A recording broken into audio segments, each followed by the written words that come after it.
Capítulo 6.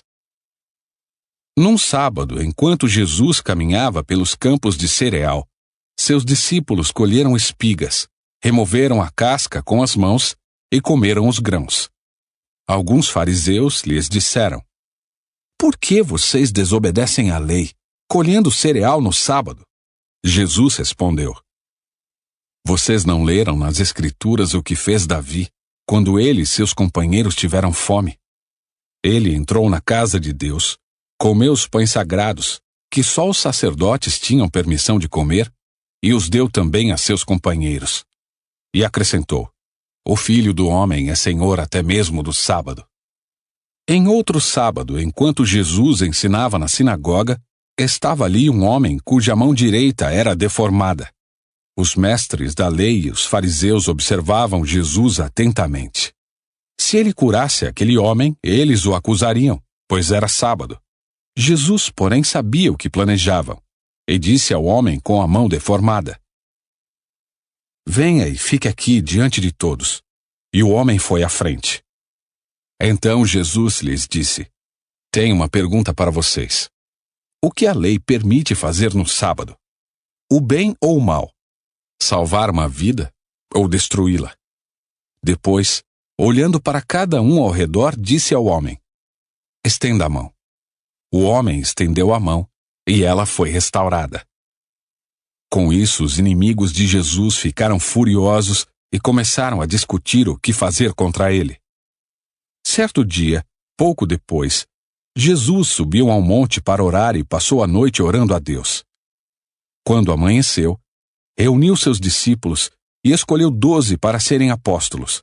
Estes são seus nomes: Simão, a quem ele chamou Pedro; André, irmão de Pedro; Tiago, João, Filipe, Bartolomeu, Mateus, Tomé, Tiago, filho de Alfeu, Simão, apelidado de Zelote, Judas, filho de Tiago, Judas Iscariotes, que se tornou o traidor.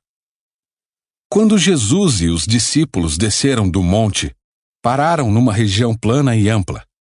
Havia ali muitos de seus seguidores e uma grande multidão vinda de todas as partes da Judéia, de Jerusalém e de lugares distantes ao norte, como o litoral de Tiro e Sidom. Tinham vindo para ouvi-lo e para ser curados de suas enfermidades, e os que eram atormentados por espíritos impuros eram curados. Todos procuravam tocar em Jesus, pois dele saía poder, e ele curava a todos. Então Jesus se voltou para seus discípulos e disse: "Felizes são vocês, pobres, pois o reino de Deus lhes pertence. Felizes são vocês que agora estão famintos, pois serão saciados. Felizes são vocês que agora choram, pois no devido tempo rirão.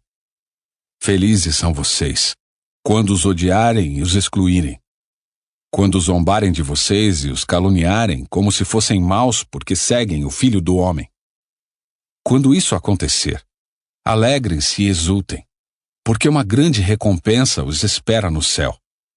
E lembrem-se de que os antepassados deles trataram os profetas da mesma forma. Que aflição espera vocês ricos, pois já receberam sua consolação. Que aflição espera vocês que agora têm fartura, pois um terrível tempo de fome os espera. Que aflição espera vocês que agora riem, pois em breve seu riso se transformará em lamento e tristeza. Que aflição espera vocês que são elogiados por todos, pois os antepassados deles também elogiaram falsos profetas.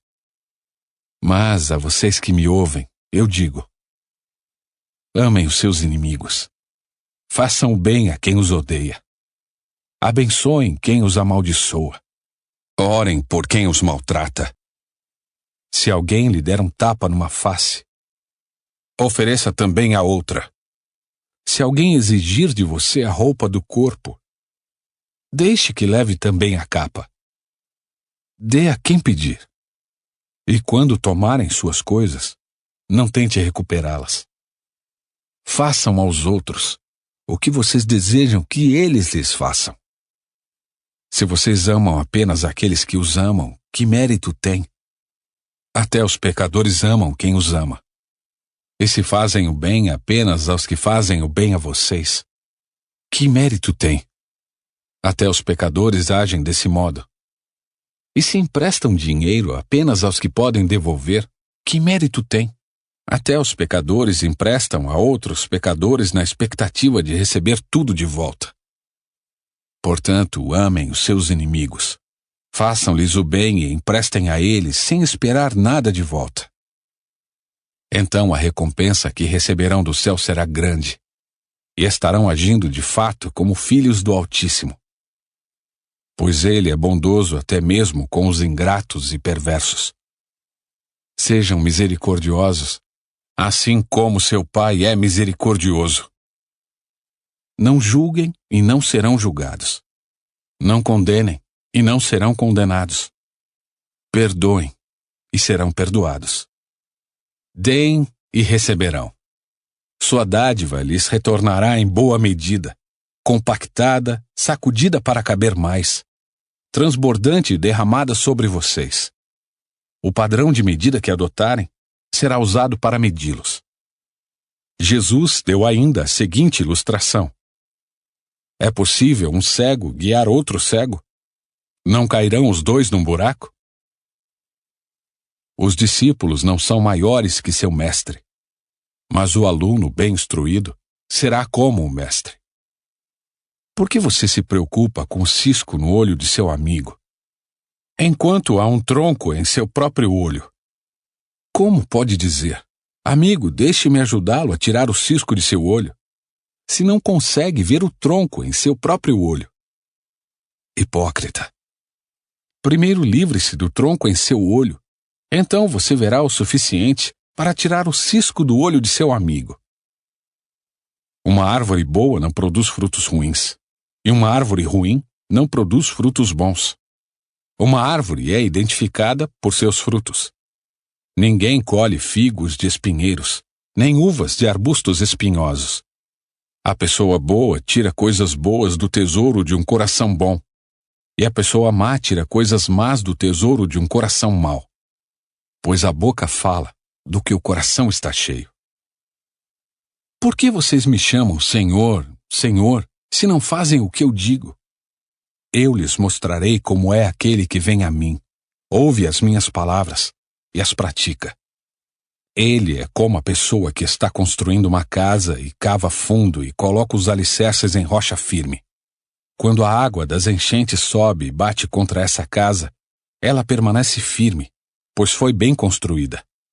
Mas quem ouve e não obedece é como a pessoa que constrói uma casa sobre o chão, sem alicerces.